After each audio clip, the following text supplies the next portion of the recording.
It's at least 2 days. So what I'm worried about is, as I look at this, I'm worried that we might be planning ourselves. Yeah, in 4 days, well, not you maybe, but we'll all be going, oh, it's so hot here. I know, I saw the temps. Is it going to get hot? Yeah.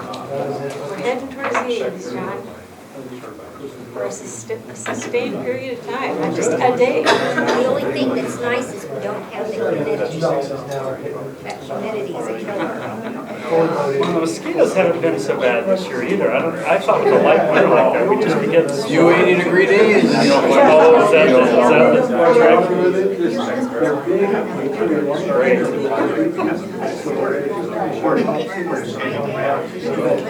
There's no mosquitoes in Cascade. Yeah, she's in Cascade. Sorry, talking. No, she's not in Cascade right now, she's somewhere else. What? Are there any mosquitoes in Cascade? No, There aren't? we haven't had any. Well, not yet this year. But there are times where we Oh, get. yeah. Oh, yeah. But you've had problems already, and we haven't. I had a couple nights there where there was a few. Not like it was last year. Holy crap, last year. Blood red. And so. Yeah. I had a bug zapper. I put one of those lures in it, for mosquitoes. And there was about an inch deep pile of them underneath that thing. It was disgusting. They found them in the state of it's now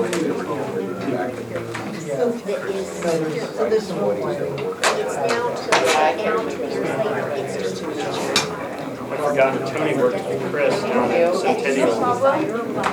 Tony was in the tower at Centennial, and Chris was the airport planner down there at the airport. It's funny, in the industry, you don't know.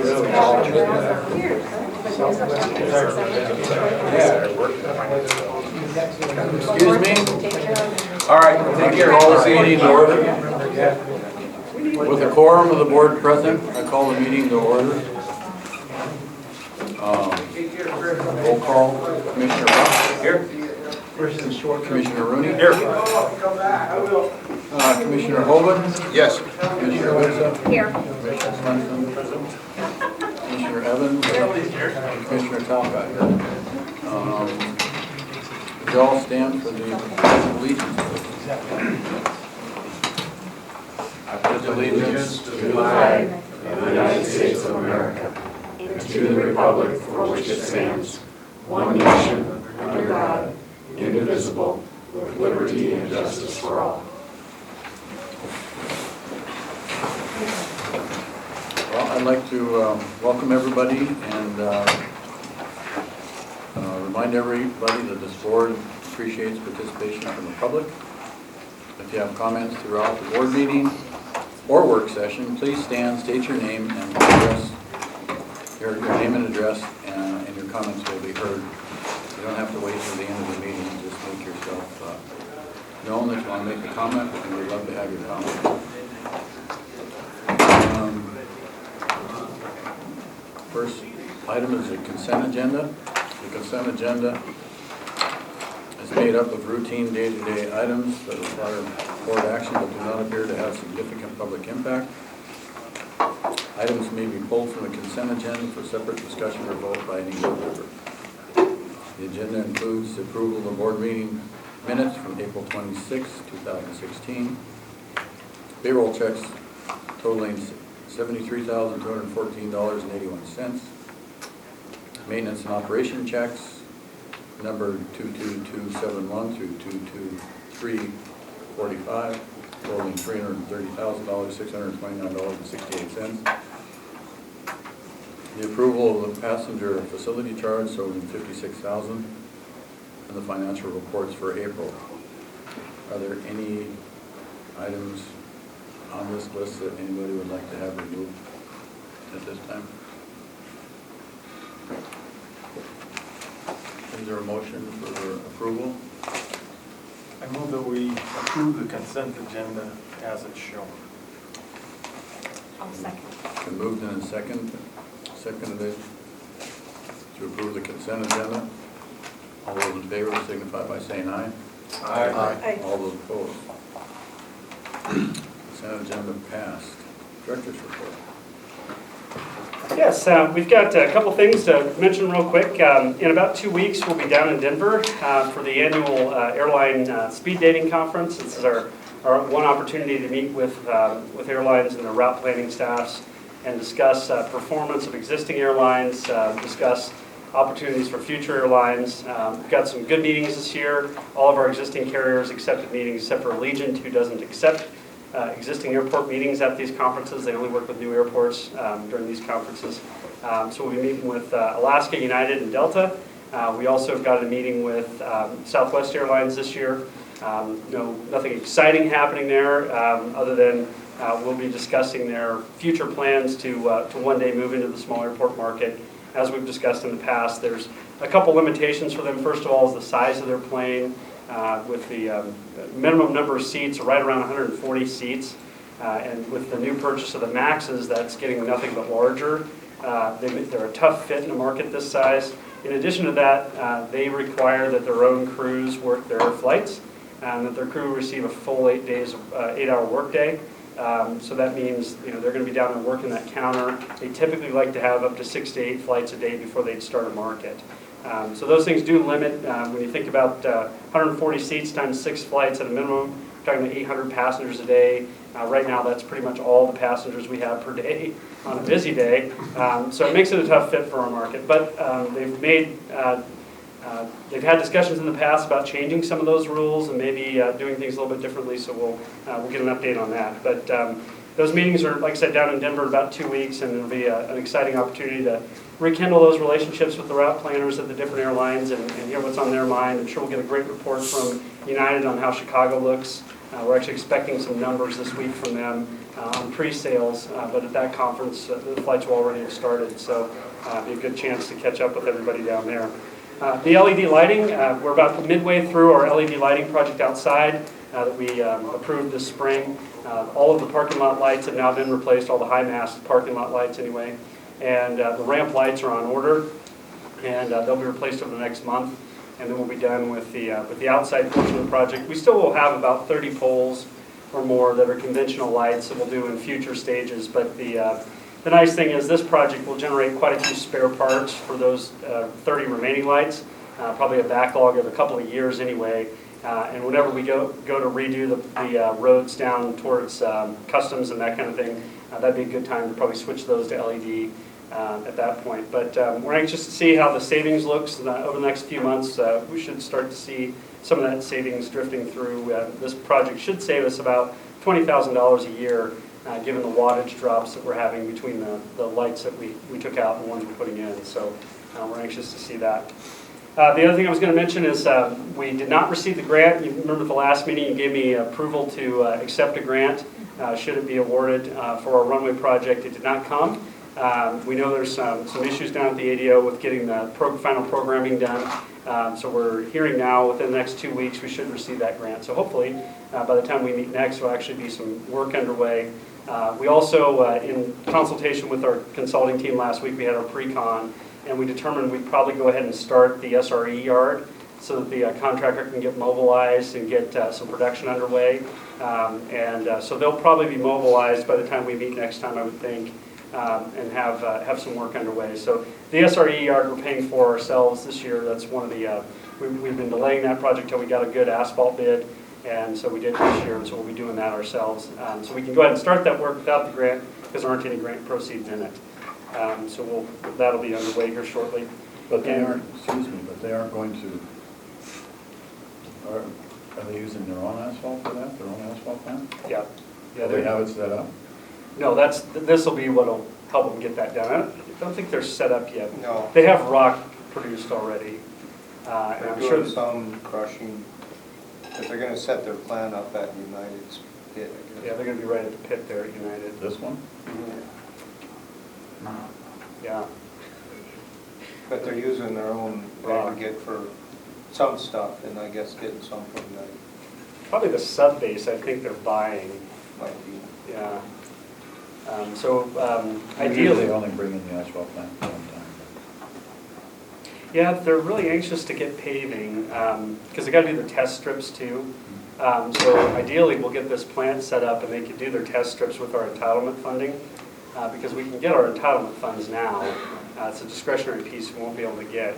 But if we get their test strips done so they could start full production when we get the grant, then they'd be well ahead of the game in terms of starting production paving. So that's kind of the plan for now. In addition, we'll be able to buy the materials for the Red Horse taxi lane and get that piece started too, because we're just buying materials from them on that project. And Rod was saying, you think they're about ready to come out and get started too? Yeah, I think in the next few weeks. Okay. So that'll be good also. And that's really all I have on the director's report this month. Okay. Any questions? Okay, 16-17 operating budget. Yeah, this is our time of year when we get the operating budget approved for next year. And we did meet with the Finance Committee back in May to discuss the upcoming fiscal year. As we mentioned, there's not a whole lot of change here. The couple of trends that you see affecting the budget are we plan to hire the overnight law enforcement agent position, airport operations officer. That job description is written and ready to go, and if we get through the budget today, we would go ahead and post that and begin looking for somebody. So that person will be on the overnight shift and work throughout the week in place of the Securitas person. So we've assumed a reduction in the security expenses that go to Securitas, combined with an increase in payroll for that person. And then on the reimbursement side and the revenue, we're anticipating we would get about another $25,000 per year, Maria. About $25,000 more from the LEO reimbursement program that TSA has for us, since we're staffing a second officer. That's the one major trend, and then we've also budgeted some reductions to the utilities expense, reflecting the LED lighting projects that we're undertaking now. And we think, we've got the terminal piece on there later in the agenda. Between the two of them, we should save roughly $40,000 a year in electric costs between the two LED programs. So we budgeted that into. Other than that, there's not a whole lot of change in the operating budget from what you saw last year. There's a little bit more airline landing fees and terminal rent.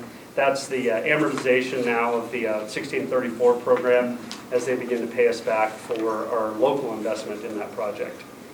But those are the primary trends that you see reflected in the budget. Everything else is relatively the same. Okay, is there a recommendation or comments from the committee? I thought they did a good job with preparing the budget. It's a streamlined process that you've done before, and it's followed exactly, and they did a great job. And it's, most of their process was helping us understand what they've done.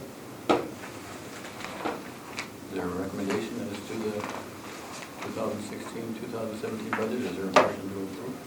I would make a motion to approve the budget as written. I would second it. Okay, it's been moved and seconded that we approve the proposed 2016-17 operating budget. Are there any comments or questions? Just one about the second law enforcement officer. What kind of response do you anticipate to that? It's interesting. We met with the sheriff on some other issues just related to law enforcement a month or so ago. Kent and I did, and he seemed very interested in the position, thought it would be very marketable.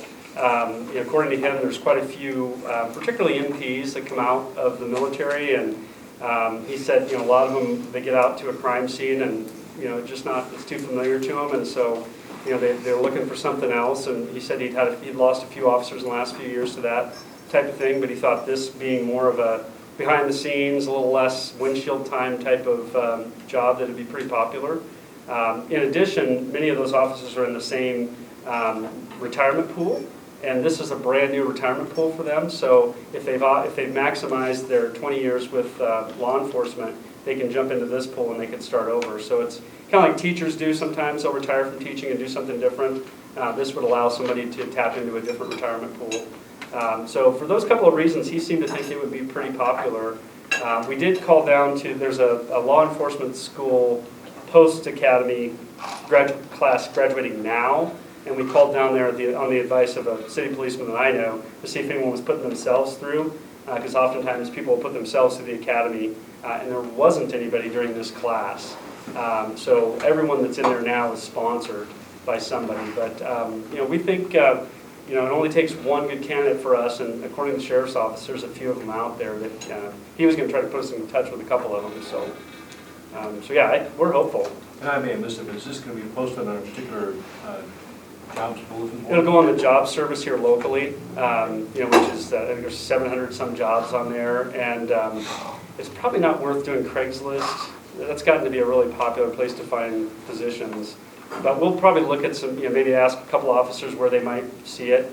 And then, the other opportunity too is you might have some rural counties, where those guys would like to be back home again. It's one thing somebody told us too is oftentimes these officers will take the first job they can get and they'll end up, pretty far from home so they can start working in the field. But they really ideally want to come back to Great Falls and work for the police service or for the highway patrol. And so yeah, we think there'll be a pretty good opportunity to get some resumes in.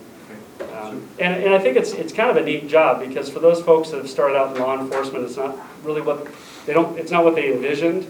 This really opens up a whole new career path for them because working in airport operations after a few years, they've got an opportunity to work in a whole new industry of 300 or 400 airports around the country that all need operations people. So it could be a real good opportunity for somebody. Okay. Any other questions? All those in favor of approving the operating budget, signify by saying aye. Aye. All those opposed? Okay. Got a couple of smaller items. Yes, we have two small capital project acquisitions that we include in our operating budget. The airline agreement allows us to get about $150,000 per year in small capital projects without specific project approval. And this year we'd like to do two things. We'd like to acquire a security vehicle. Our truck goes around the airport enough every year. We put about 25,000 miles on the security truck as they go around the perimeter and go up and down the runways, which is a pretty intensive use of a vehicle because you never get up to highway speed doing that. But if we can move it over into our maintenance group, the maintenance guys don't put many miles on the truck, and so we can keep it in the fleet for 10, 15, some of them even 20 years old now. So we'd like to buy a new security vehicle and rotate the current Dodge over into our maintenance group for about $28,000. That's what we paid for our model last year. We just buy off the state contract and get the standard four-wheel drive that the state puts out for bid every year. And typically we're able to buy that. We've been able to buy them locally off that state contract, which is nice. In addition, we want to continue our fog seal program. This is the second year of the program. We want to finish the short-term lot and try to get into that area near the entrance of the lot too. That's probably the oldest pavement out there. If we can get into that area and get that completed this year. So we would like to spend about $10,000 to continue that fog seal program. So John, why, if I can ask a question, I'm trying to remember why in the budget then, why does it say the 2015-16 budget for the parking lot seal was $65,000? Is that in the operating? That's like last year's. Oh, Right, but we only spent $23,000, but we budgeted $65,000. Yeah. we underspent that project. Yeah. Okay. And then if you remember, we came back and asked the board if we could fix this gate with the residual. Oh, Yeah, okay. yeah. So you always planned it to be multi-year, Yeah, oh yeah. and so it's not that there's a deviation there. You just Yeah, did- okay. we ended up getting a really good price on that, much cheaper than I thought we'd get. But we always planned it to be about a 4 or 5 year project, just because closing down portions, we have to close down portions of the parking lot, otherwise we'd have a mess out there. In addition, we've got these little lots that we need to get to on the sides, so it's almost easier just to do a little bit every year than it is to try and get everything done in 1 year. There's just nowhere else to put the cars. When we close the rental car guys down, we can put them in the parking lot if we don't have the parking lot closed, Yeah. and vice versa. It takes about 3 weeks to get Well, a section cleared out. too. that's optimistic. It took like 6 weeks last Yeah, year. it takes a long time Oh, to, I suppose. It'd be a good time to do it out there today. yeah. Not Well, many this is a cars good out time of year, and I think we started last year at this time, Yeah. because we did some pretty big sections, but it takes a long time to get it cleared out. So we really, last year's budget was an estimate. Yeah. Yeah, okay. Yeah. Then they'll black up on their white sidewalls and their paint job, and they'll think about it next time around. So I told Rod, we just need some of those little coasters, those furniture movers, we just slide them under there and scoot it down the parking lot. I have 4. Are there any other questions or comments about the small capital improvements budget? If not, Chair will entertain a motion The motion? to For both of approve. those? Okay. Yep. Is there a second? I'll second. Oh, someone beat me to it. It's been moved and seconded to approve the small capital improvement budget as staff recommends, which is to approve security vehicle not to exceed $28,000 and parking lot fog seal phase 2 not to exceed $10,000. Any questions or comments at this time? All those in favor of the motion signify by saying aye. Aye. All those opposed? Sticking on that line of small capital budget items, except for this probably wasn't budgeted. No.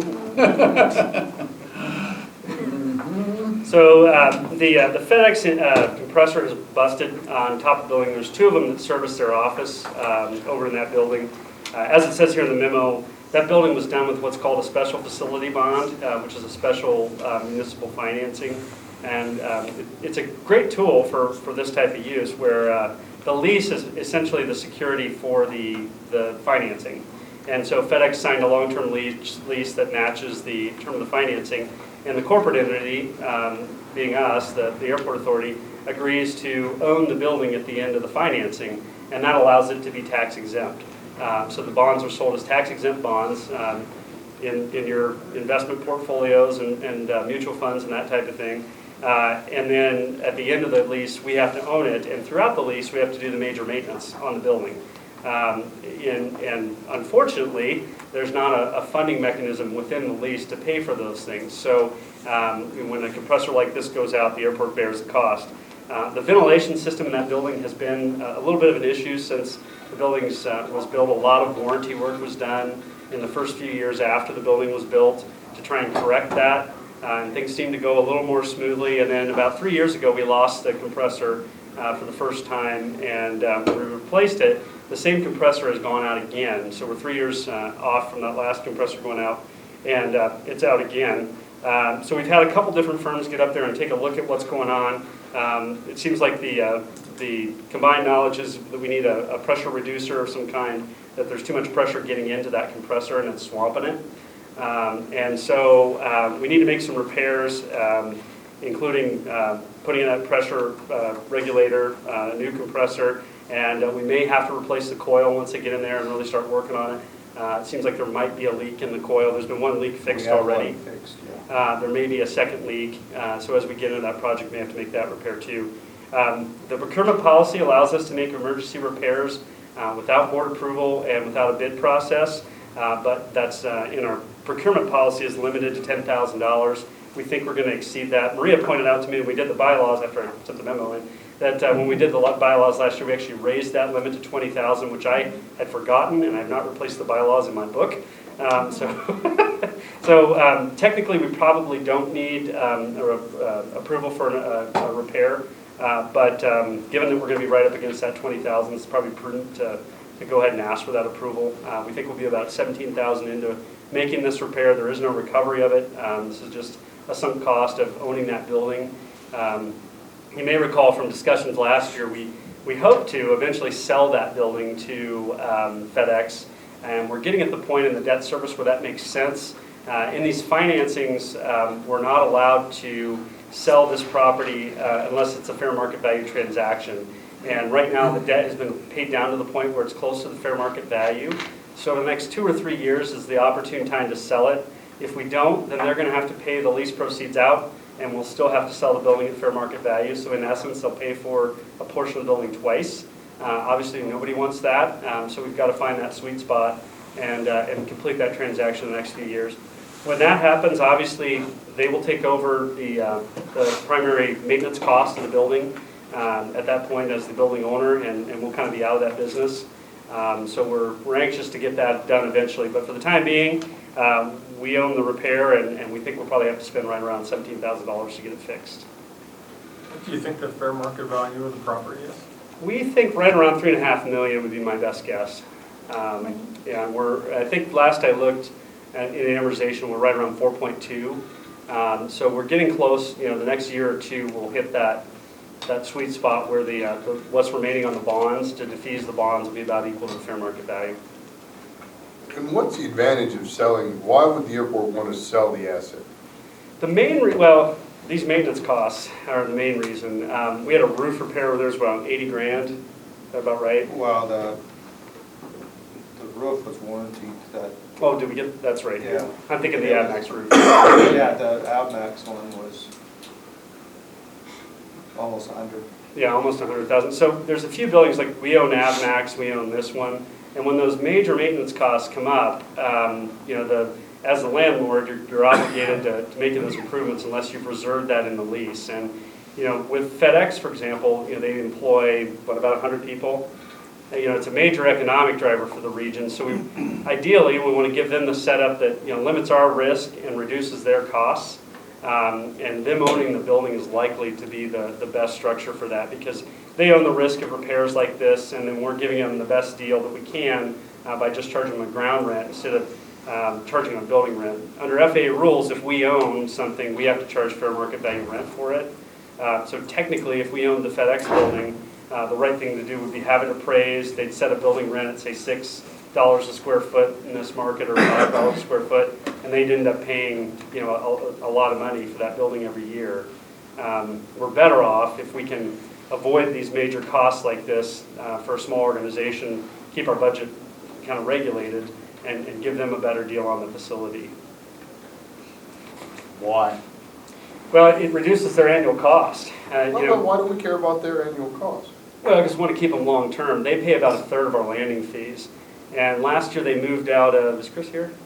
Chris left. They moved out of, I think it was, which airport in North Dakota did they move out? Remember? Grand Rapids? What is it? Grand Forks. So they moved out whole hog, because they weren't invested in the market. They probably didn't own the building, and they could. And so they switched airports over there, and they're out all that revenue stream. For us, I think having invested in the market, AdMax same way. I'd love to sell them their building because now they're invested. They're a long-term tenant. They've got assets in the market, and and we're doing our best just to keep their costs low, which is where a government like us does our best work. We're not that efficient at building things, as Bill knows, to all the regulations we're faced with. But when we can provide infrastructure and keep the runways and stuff open and efficient for them, that's our strength. They're paying rent enough to make the payment and to do the repairs and stuff, or what? I don't know. I don't have that. Well, they're not. I mean, if you look at the way that deal's structured, like most special facility bonds, because we get the building more or less for free, we didn't pay for the building. We don't even guarantee the debt.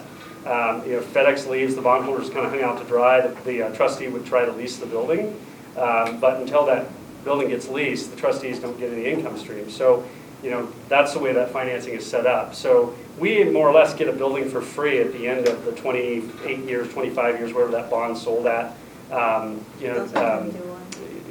We get a building for free. In the interim, though, we have to act like the owner. We have to, in order to make it a tax-exempt bond, we have to make the major repairs, just like an owner would in a mall or any other building like that. And so, that's the way the structure's set up. So several years ago now, 3 years ago, we did a refinancing, and we reduced the cost on that bond by about, remember what it was per year, Maria? I think we saved about $80,000 per year. No, it wasn't that high, $40,000 maybe. Right now we're paying 784 to about 800. We about. And before I think we were at 1.1 maybe. Yeah, about $400,000 a year.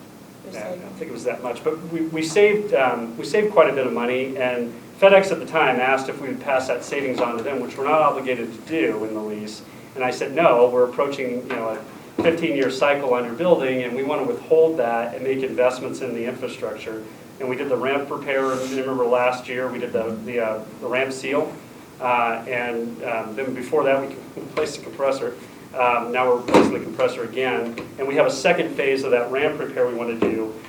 So that's what we told FedEx at the time is, we're approaching that cycle where we need to take some of this money and reinvest it, and so that's what we've been doing. And it's fortunate we did that because we have had some major expenses associated with that property. So John, are you counting on the fact then that this should happen in the next couple of years? Because otherwise, if you're putting 17,000 in every 3 years, we could buy a new one. Yeah, no, I think the pressure regulator is the right answer. I mean, I think, when, we've had 3 different companies look at it now, and as they went back through and looked at the manuals of how this was supposed to be installed, at least 2 of them made the same comment, oh, there should be a pressure regulator prior to this because it looks like they're getting too much pressure into the compressor. So it looks like it may have been missed on the initial install. I mean, that it was supposed to have been there and it was never put in. But we're counting on this being a long-term, at least 10-year investment. I'm a little, forgive me, I'm a little confused on this, but we're servicing the debt on the building. No, They're not. Okay. technically we're not. The way Okay, they're paying the debt, so they're. it goes to a essentially they're renting trustee. it for us, but they're paying the debt. Yeah, the money goes to their rent goes to a trustee who then pays the debt. Now on our financial reports, it shows up as us collecting all of that money as a revenue and then paying out all of that money as a debt service. But more or less, it's very close to break even. Just on the debt service? Yes. So what happens then if it was,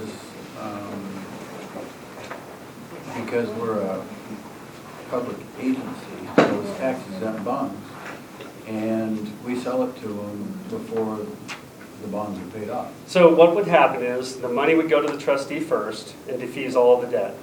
And then all of the, because it's been tax exempt up until this point, and once the debt's paid off, then it's no, if they only paid off half, then it probably wouldn't be tax exempt anymore, but you can't do that to the bondholders, so. So you don't have to wait until the term is up on it? No, we can defease the debt at any time, and that's what we do, is we defease it, the bondholders would go away, and we're now in the portion of the bond where that's possible at a reasonable price. If you do it early on, you pay a penalty. We're now in the point where you don't pay a penalty, we just repay the principal, and the bondholders are just gone. Okay. So then it becomes their building and under their rules. Any other questions? So I guess we have a building over there that we technically own, and we're responsible for maintaining it, and we have a maintenance item. Is there a motion to the staff's recommendation of spending up to $17,000 on fixing the air conditioner correctly this time? Yes. Not just the compressor. Not just the compressor. We're not going to do it half. No. That's not in the motion, Brad. Staff recommendation to spend up to $17,000 to fix the air conditioner. Is there a motion with that? So moved. Is there a second? I'll second. Are there any questions or comments at this point? All those in favor of the motion signify by saying aye. Aye. All those opposed. Motion passes. Okay. No other items on the agenda. Airport Authority Board member comments. Commissioner Buck, any comments? With regard to the master plan discussion earlier, did MAG ever consider putting their assault landing zone in the area where the second parallel runway is currently sketched? No, we've never shown it over there. The taxiway infrastructure would be probably was about a half mile, I bet. I think so. Maybe slightly less. But the reason I'm asking is because you mentioned earlier some comment about them possibly paving that. Yeah, they've talked about maybe a milling type course, something to hold the aggregate together. Not a full-on asphalt section, but some type of tackified amendment. It's basically a crust aggregate base course with prime coat on top to help hold it together. Prime coat of asphalt? Asphalt prime coat on top to kind of help fold it together, make it not so Tackified, susceptible Tackified. And, actually, one of the things that we're doing under the runway 16 job is preparing that profile and everything else. We have excess material from the runway job. The runway safety area is too high, and we're actually placing it at the width and profile required to make it, well, one, it was less expensive for the contractor to move it there than to haul it off site, and secondly, it prepares that area for Maine to be able to come in there and do minor improvements to make that happen for them. And one last question, since you're here still. I presume we have run out of room on 1634 for any additional length for that runway. For the most part. There are some things that could be done, especially to the south, but it would be crossing back through the main runway, which was taken out just a little bit ago. So you could certainly go, well, the easiest, most cost-effective way would be to add another about 600 feet to the north and install what's called EMAS, which is a emergency or engineered material arresting system. It basically allows you to shorten the runway safety area overrun off that far end before the drop happens, to increase that by about another 600 feet. That's where you have the surface that gives way. Gives way and your tires go in. And then you got to rebuild it, but ideally you're not doing that very often. Down in Jackson Hole, they do it every year, if not multiple times per year. All right, thank you, I appreciate that. The other thing on that runway is we don't own the property yet. Yeah, that's the problem. Putting the ALZ there is the property's not owned right Oh, now. that's a good point, Rod. So we have another battle going there. Yeah, part of that big cost on that isn't just the cost to construct, it's the cost to acquire land in order to construct. So. But it is, I think Bill pointed out, we didn't bring it up in the master plan discussion, but that was one, opportunity we found. We had fought with the FAA some over the profile of taxiway C. We had hoped to move it further away so that we didn't have to cut so much dirt out to get C in, because the FAA doesn't allow the center line to be higher than the center line of the parallel runway. But at some point, if they're far enough apart, that condition can exist, right? I mean, it's not indefinite. There's got to be some point where you decide that's not important. And so we were trying to get the FAA to identify where that is, because if we could move the runway or the taxiway a couple dozen feet and not be forced to do that cut, we could have saved money. We weren't able to get through that, so we have a lot of cut coming out for C, and so we decided we'd place it in that tack zone, landing zone area. So more or less, we'll have built a dirt strip over there by the end of this project that they'll be able to utilize. So it's a good example of where we were able to provide some value to a partner agency. We had to cut, we had to place it, and it had to be compacted because the FAA requires that so it doesn't blow off. And so the attack landing strip actually provided an opportunity for us to do that and build something for the future. So initially, in our initial discussions with them, they just wanted a dirt structure. That was the initial discussion. More recently, since Colonel Smith's come on board, he would like to improve it some so they don't have the maintenance issues I guess when they land those on a dirt strip, they have to more or less saran wrap all the pistons on the gears and everything so dirt doesn't get in there. And so it's a lot of difficulty getting the plane ready for a dirt landing when you're just training that way. So they would like to make these improvements over time to make it a more usable daily piece of their infrastructure. Okay. And its location is really ideal because, as John mentioned, you don't have to build any infrastructure to get there from a taxiing standpoint. We can utilize the old runway 725 pavement itself to taxi to get them there. So versus putting it somewhere else where now you have to build additional infrastructure to get there. So really all Mang is going to have to do is come in there with about 6 inches of crust aggregate base course across that entire thing to complete it.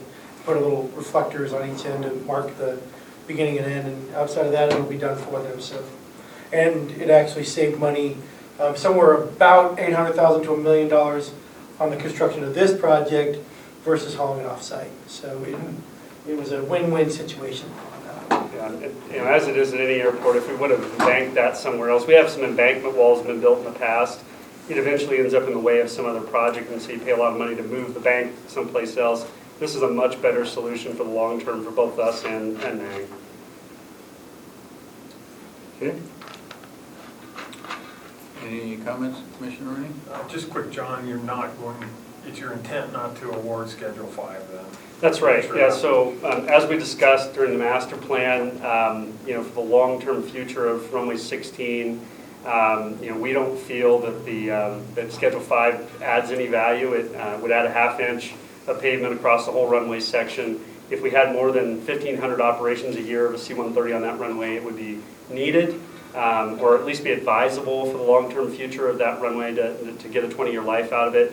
As I said during the meeting, we don't see structural failures up here on our pavements. I mean, Rod, you've been here longer than me. I mean, if I'm saying anything wrong, jump in there. But No, I guess those two old runways have held up really well. yeah. My second question is, if there is a failure, a structural failure, are you concerned that somebody would come back and say you won't cover that because you didn't follow the recommendations? There would certainly be some finger pointing, and Bill, you may have seen this elsewhere, but the FAA might come back and say, because you didn't add that additional half-inch, we think these failures have happened here.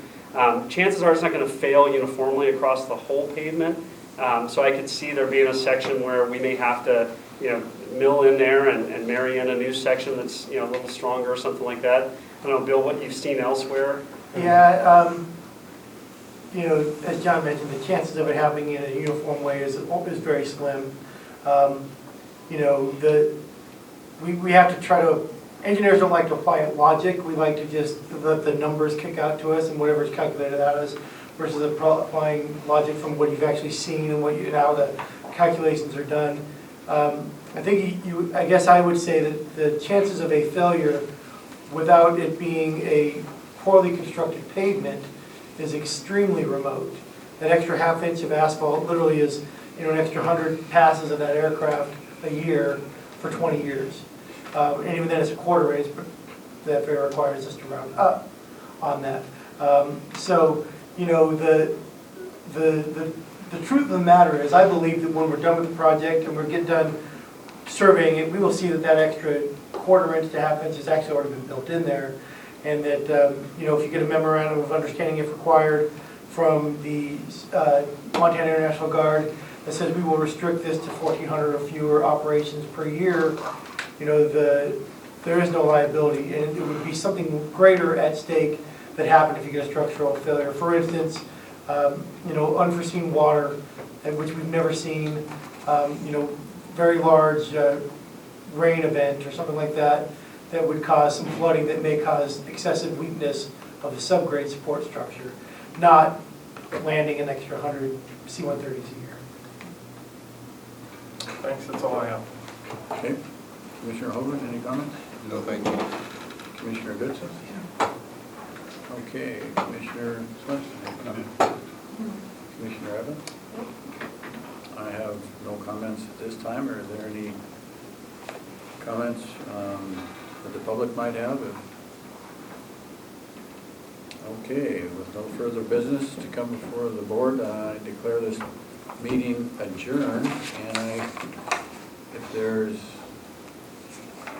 unless somebody wants a break, then why don't we just roll into the work session? Does that work? Okay. Give us a couple minutes to get Tammy set up. Oh, She's first on the agenda. okay. Give us 2 minutes then.